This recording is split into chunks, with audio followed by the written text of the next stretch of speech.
Dulu beta jauh dari Yesus, sempurna beta mau kenal Dia.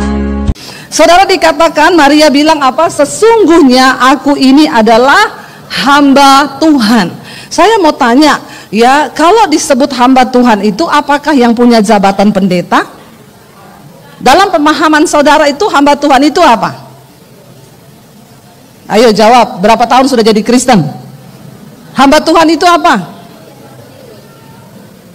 Ya, orang yang taat sama itu disebut hamba, bukan karena banyak pendeta bukan hamba. Ya, benar.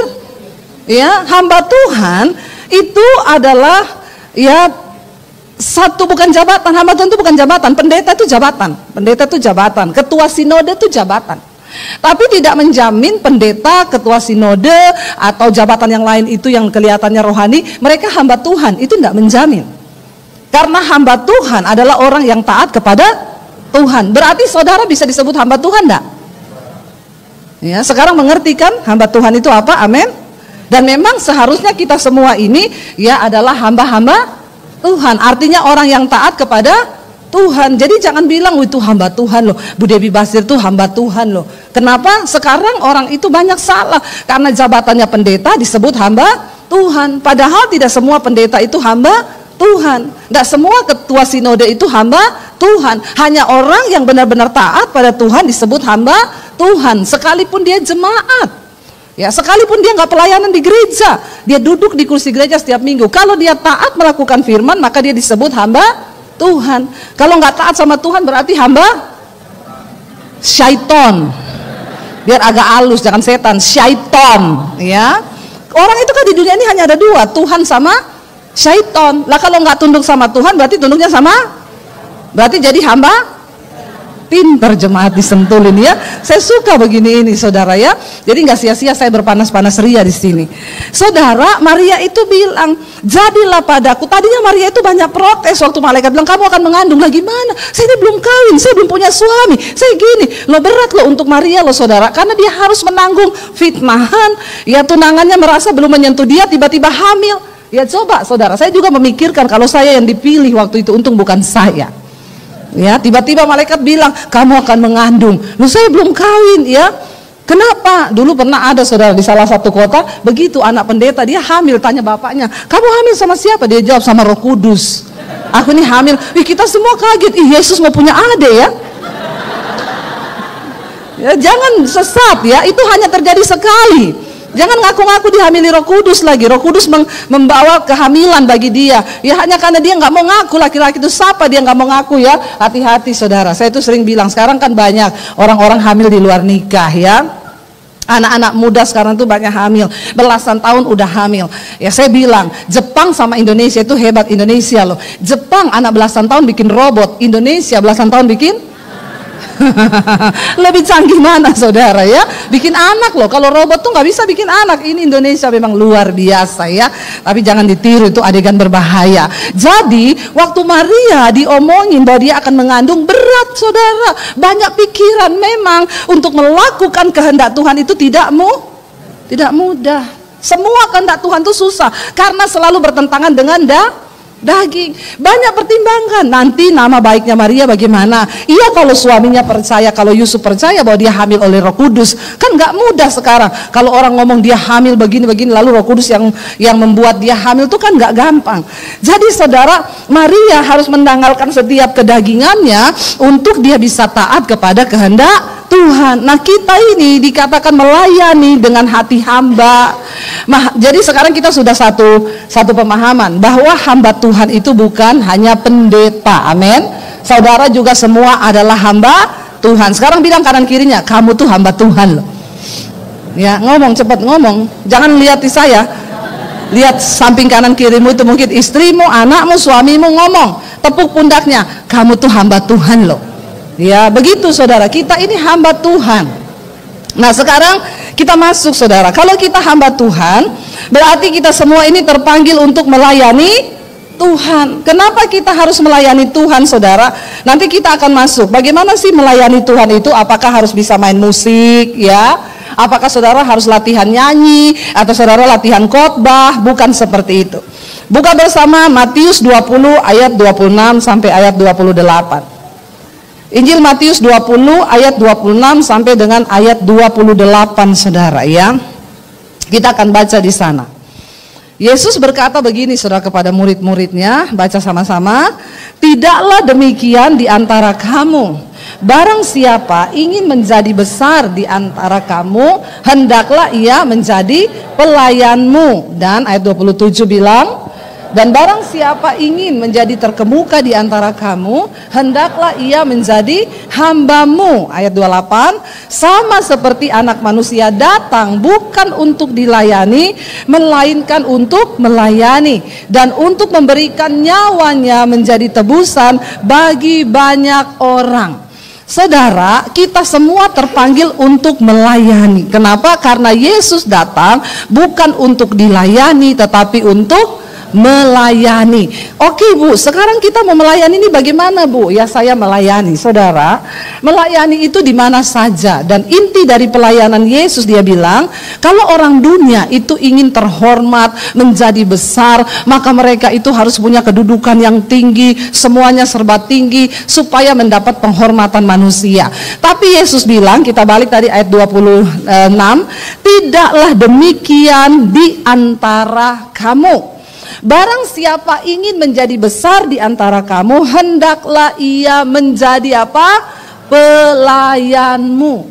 Pak Si Hombing ini kalau di kantornya dia mungkin punya banyak ajudan, dia mungkin punya banyak orang di bawahnya, tapi di sini dia adalah pelayan. Makanya kadang saudara lihat geser kursi, ya suruh orang masuk, ya, karena mau berlatih menjadi hamba.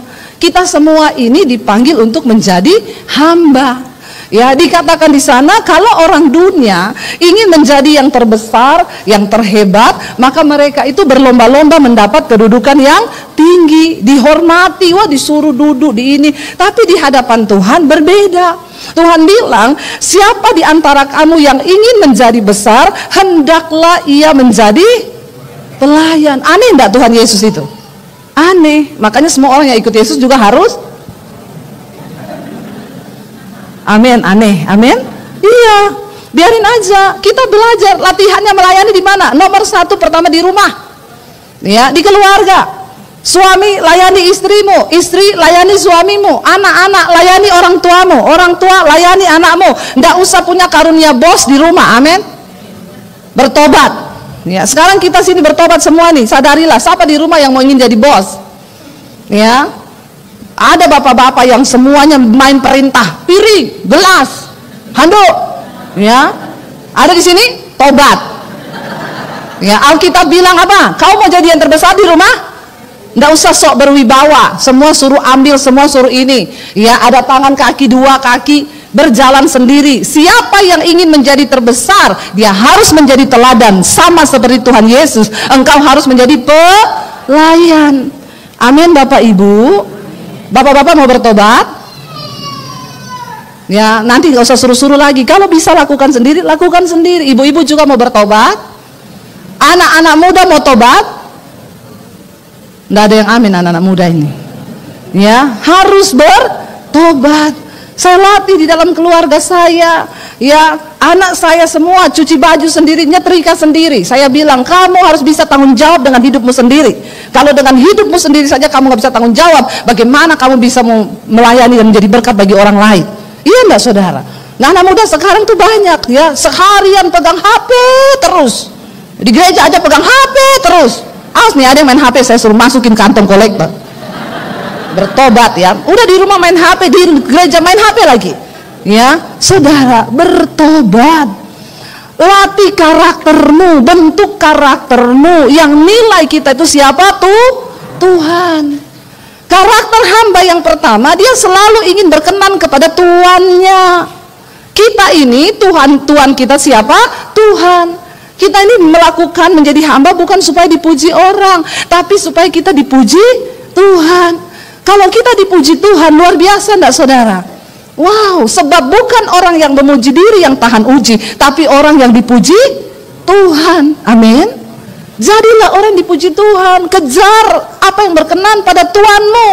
Ya, bapak-bapak, engkau nggak perlu cari muka kepada siapapun, cari muka saja sama Tuhan. Saya yakin kalau kita cari muka sama Tuhan, kita lakukan pasti yang terbaik. Ya, anak muda dengar baik-baik. Ya, orang yang punya keahlian saja sekarang, ya ke depan ini tantanganmu makin berat loh.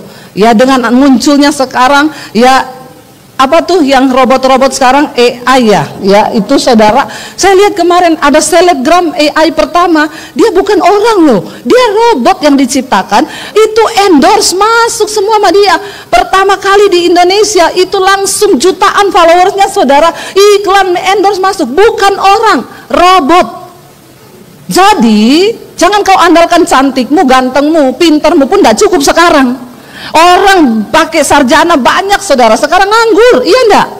Ya bahkan pengkhotbah pun dikatakan sekarang robot khotbah. Saya ditanya gini loh Bu Dewi, menurut tanggapan Ibu gimana nih? Sekarang di luar negeri yang khotbah tuh bukan orang lagi, robot.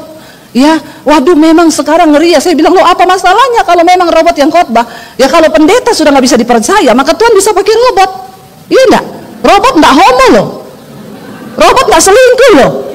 Pendeta bisa selingkuh nggak? Bisa, dia habis selingkuh berdiri di mimbar, habis homo dibawa dia naik di mimbar, bisa nggak? Lo robot enggak loh.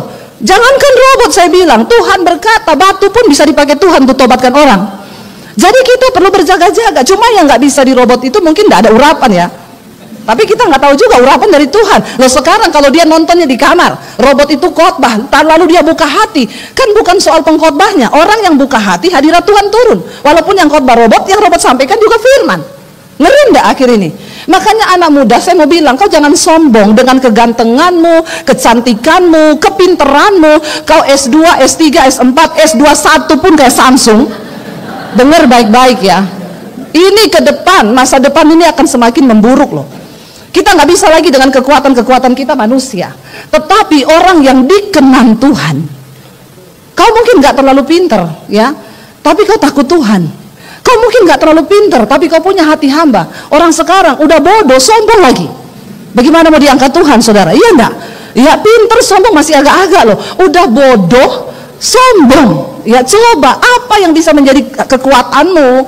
Hari-hari ini kita nggak bisa dengan kekuatan kita, hanya tangan Tuhan yang bisa mengangkat kita, saudara. Makanya dengar baik, saudara, ya. Ayo kejar karakter Kristus. Ayo kejar firman Tuhan. Dikatakan di sini kita mulai menjadi pelayan itu di mana? Di dalam keluarga.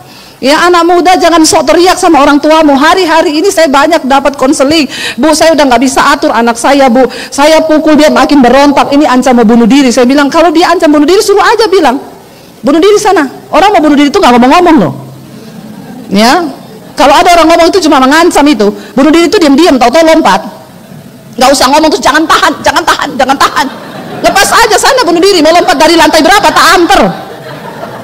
Ngancem lagi sama orang tua. Anak sekarang tuh gitu, udah nggak bisa dinasehati. Kalau dinasehati sok memberontak. Makanya hati-hati Bapak Ibu, kau jangan salah didik anak-anakmu. Ini masih banyak bayi-bayi ya. Ajar yang benar supaya anakmu itu memiliki hati hamba.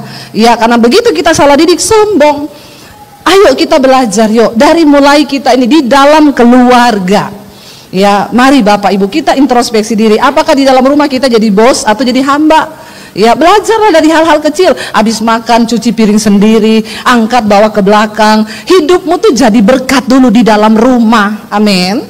Ya nggak usah boro-boro mau jadi berkat sampai ke bangsa-bangsa Bangkok, ya Thailand, ya New York. Ya padahal di rumah pret.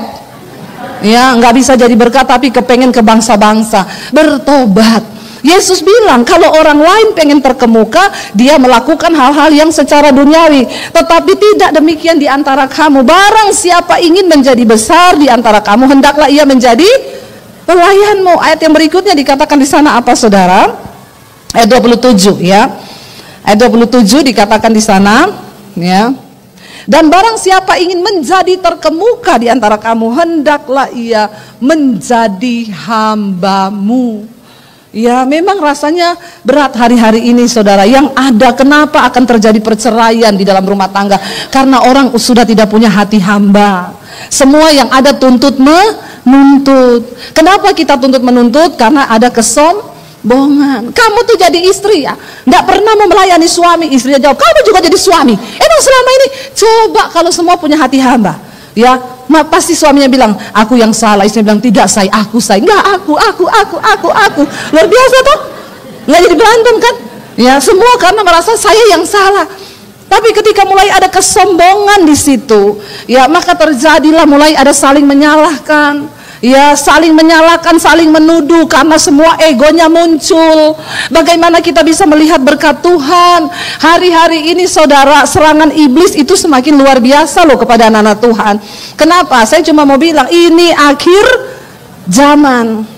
Kita ada di hari-hari terakhir. Ayo dari rumah tangga kita, hari-hari ini angka perceraian terus naik. Saudara tahu kenapa? Karena tidak ada yang punya hati hamba.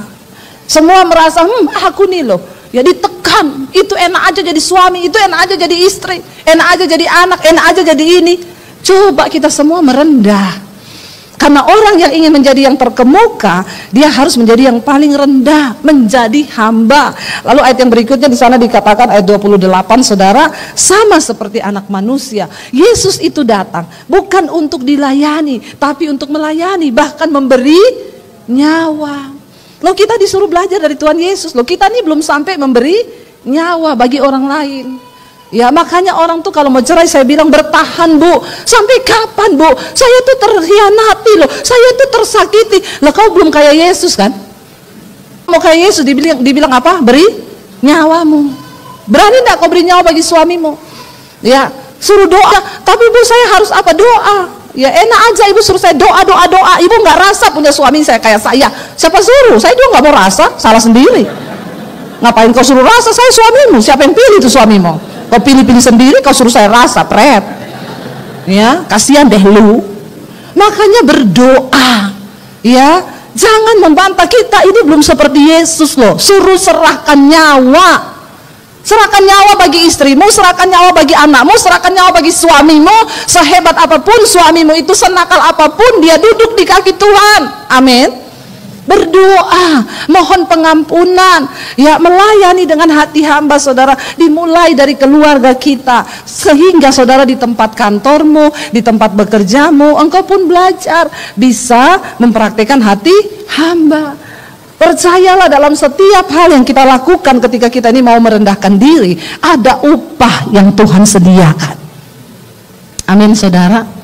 Ya, dan upah itu nggak bisa dibeli dengan uang. Makanya ya, bagi semua anak-anak muda di sini saya mau bilang, bahkan orang-orang tua, jangan dengan caramu, kepandaianmu, engkau mencoba mempertahankan hidup, mendapatkan pekerjaan, bekerja keras cari uang. Yang harus kita dapatkan hari-hari ini adalah perkenanan Tuhan. Amin. Waktu kita dapat perkenanan Tuhan, ada pintu-pintu yang akan Tuhan buka. Kalau kau dengan kekuatanmu sendiri capek,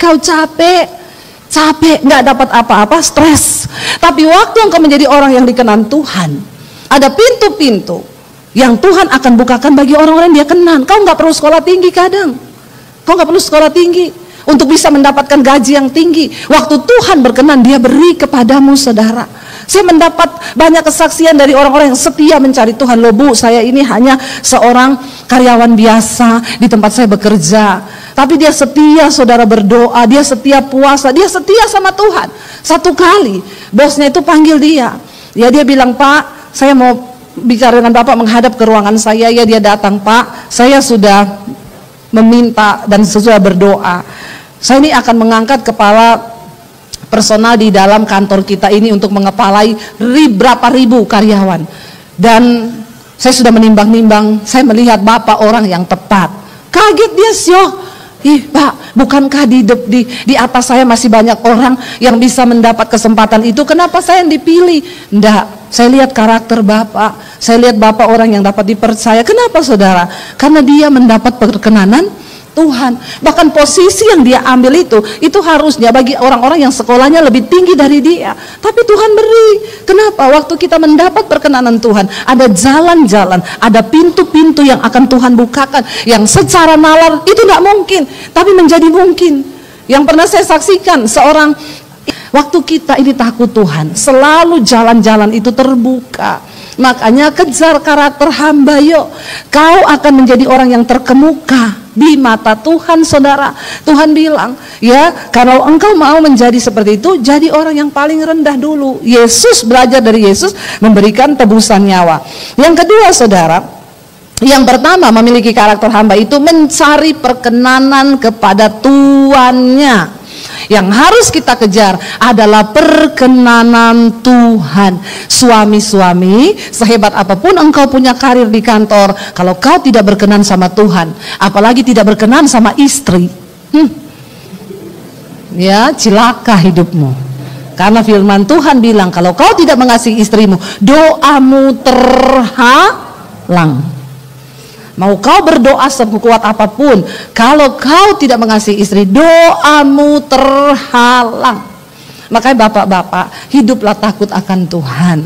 Hormati dan kasihi istrimu seperti engkau mengasihi dirimu sendiri. Itu loh kata firman Tuhan. Jadi sebenarnya ayatnya buat bapak-bapak itu lebih berat daripada buat ibu-ibu. Kalau ibu-ibu, tunduklah pada suamimu. Lah kalau bapak-bapak, kasihi istrimu seperti engkau mengasihi dirimu sendiri. Berat nggak ini bapak-bapak?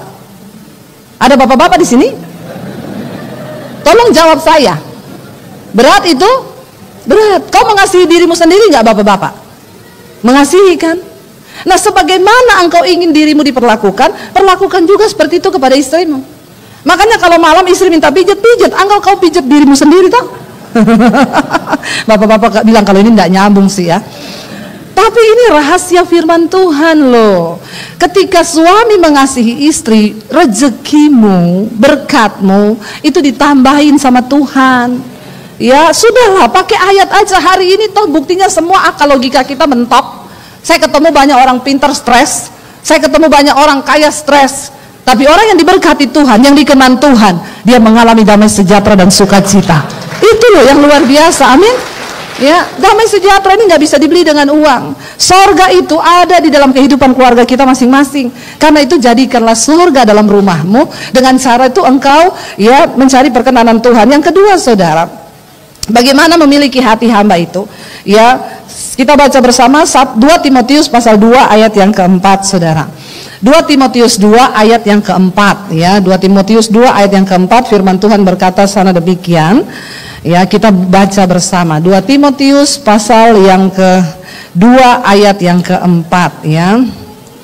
Seorang, baca 1, 2, 3. Seorang prajurit yang sedang berjuang tidak memusingkan dirinya dengan soal-soal penghidupannya, supaya dengan demikian ia berkenan kepada komandannya, ya. Bagaimana kita ini berkenan kepada Tuhan? Tidak usah pusingkan perkara-perkara penghidupanmu. Ketika engkau sibuk mengejar perkenanan Tuhan, engkau bekerja dengan rajin. Karena itu firman Tuhan yang berkata, ketika engkau mengejar perkenanan Tuhan, dikatakan, ya maka engkau mendapatkan perkenanan Tuhan. Prajurit yang sedang berjuang itu nggak pusing dengan perkara-perkara penghidupannya. Karena dia tahu, waktu dia berkenan kepada komandannya, maka komandannya akan mencukupi segala kebutuhan hidupnya. Saya dulu mau ikut Tuhan itu, saya takut saudara. Waduh, saya ikut Tuhan, saya nggak bawa ijazah, saya diusir dari keluarga saya. Papi saya bilang jangan bawa ijazah. Saya mau lihat Yesus kasih makan, kamu pakai apa? Sampai saya agak ketakutan melangkah untuk melayani Tuhan. Tapi saya ingat, papi saya itu dulu kepala kantor. Kalau dia pindah tugas ya, itu cuma disuruh pindah, Bapak, kapan kira-kira Bapak siap pindah ke lokasi yang baru? Ya, rumah sudah disediakan, ya mobil sudah disediakan, sopir disediakan, semua disediakan oleh instansi. Loh, saya tuh berpikir itu instansi dunia loh. Apalagi kita ini kalau setia melayani Tuhan loh. Ya, Tuhan itu pasti menyediakan semua yang kita butuhkan. Nggak usah pusingkan. Ada banyak orang hari-hari ini dia stres, depresi karena terlalu pusing dengan perkara-perkara penghidupannya. Masih 10 tahun dia sudah stres. Yang lucu, stres dengan keadaan zaman tapi nggak pernah cari Tuhan. Stres sendiri, bingung sendiri, akhirnya kena stroke sendiri. Iya saudara, ketika engkau takut, cari Tuhan. Waktu engkau khawatir, cari Tuhan. Sebab Tuhan yang bertanggung jawab atas hidup kita. Tapi bagaimana Tuhan bisa bertanggung jawab? Ya ketika kita ini sungguh-sungguh hidup mengabdi kepada Tuhan. Dengan jalan apa? Jadilah pelaku firman Tuhan. Amin. Andalkan Tuhan, nomor satukan Tuhan dalam hidup kita. Saya percaya saudara, Alkitab yang bilang loh, diberkatilah orang yang mengandalkan Tuhan, tapi terkutuklah orang yang mengandalkan manusia, mengandalkan kekuatannya sendiri. Nah, hari-hari ini banyak orang Kristen hidupnya terkutuk, banyak. Dia kayak bangsa Israel, berputar di padang gurun 40 tahun, hidupku kok gini-gini terus ya, nggak ada terobosan, hidup kok kayak gini aja, rumah tanggaku kayak gini aja. Engkau sedang dalam keadaan terkutuk. Kenapa terkutuk? Bukan karena kau sembah setan di Gunung Kidul, bukan karena kau cari setan di Gunung Kawi. Jangan pikir orang yang terkutuk itu hanya orang yang pergi mencari persugihan. Kalau kau tidak mengandalkan Tuhan, terlalu mengandalkan dirimu sendiri dan manusia, Alkitab bilang engkau terkutuk. Ya, terkutuk. Saudara, andalkan Tuhan dalam segala keadaan. Seorang prajurit, saudara pernah lihat kalau ada prajurit itu dikirim, saudara, perang, misalnya kemana? Ya, dia nggak pernah loh pergi perang, lagi mau pegang senjata gini ya, di hutan, tiba-tiba HP-nya bunyi, tirit, istrinya telepon, "Pak, nggak ada telur ini, mau makan, mana telur?" Prajurit itu kalau udah masuk hutan, HP-nya itu sudah dimatiin, nggak ada urusan, mau istrinya mati, mau anaknya mati, ya itu dia percaya sudah itu urusan negara lah yang urus istri saya, nggak mungkin dia kelaparan, karena prajurit ini harus fokus untuk bagaimana dia berkenan kepada komandannya. Ini gambaran, saudara. Ya, ketika kita ini ada, saya tuh pernah ketemu dengan seorang yang dia pernah memang diutus perang. Dia bilang, "Aduh ibu, di depan kita nih musuh ya bu, kita nih lagi tiarap di rawa-rawa, di samping ada buaya." Saya bilang, "Terus bapak lari?" "Nggak bisa bu, nggak bisa lari." Ya karena waktu kita lari, kita pasti ketahuan musuh ada di situ. Jadi bapak diam aja. Saya bilang, "Untung bapak sama buaya temenan ya, sama-sama buaya." Makanya temen buayanya mau makan, temenku, halo, ya buaya darat ternyata.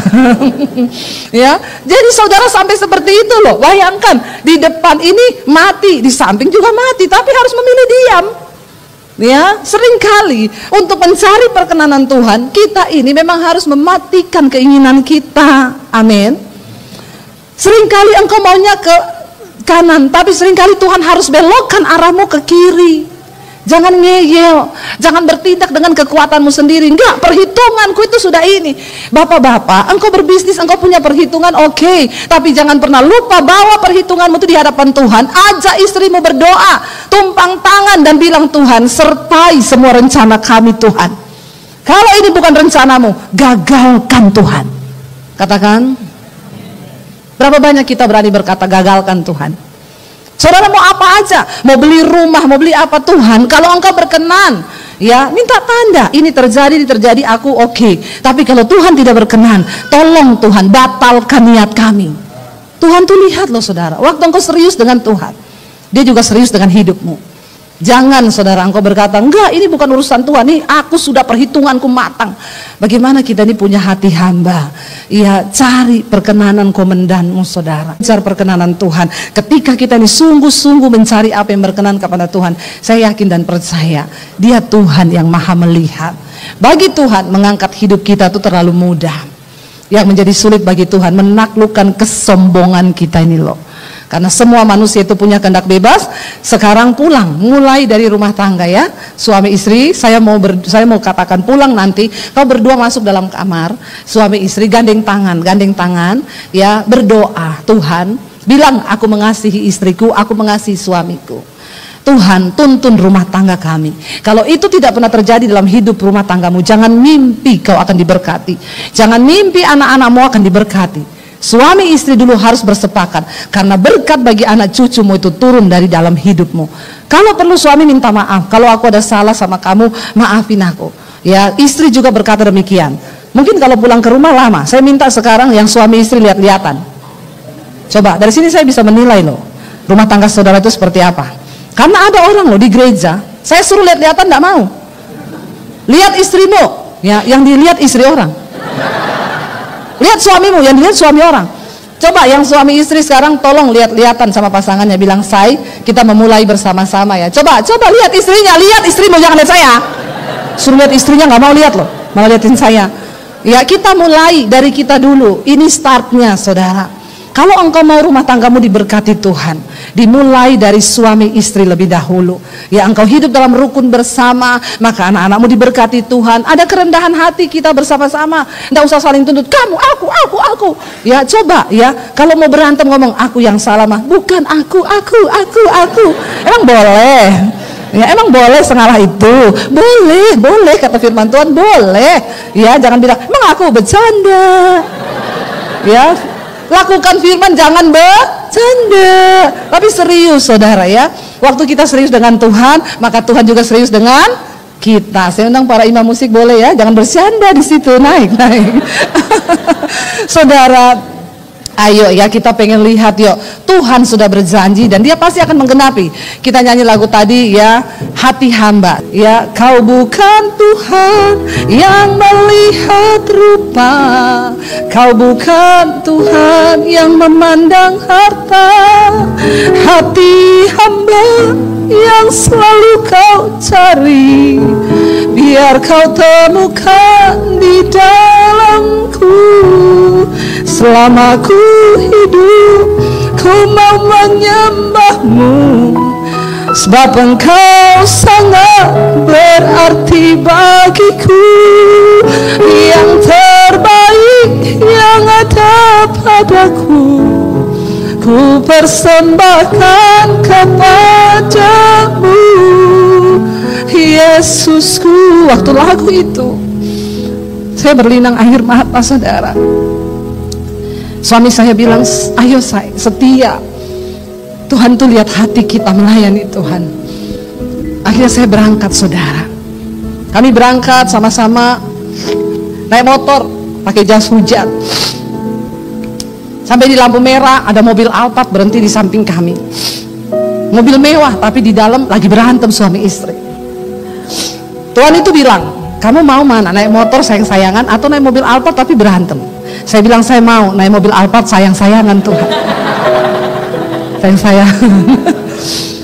Dan hari ini saudara, semua itu Tuhan buktikan di dalam kehidupan kami. Tidak ada perkara yang mustahil waktu engkau setia. Yuk bangkit berdiri bersama. Dulu beta jauh dari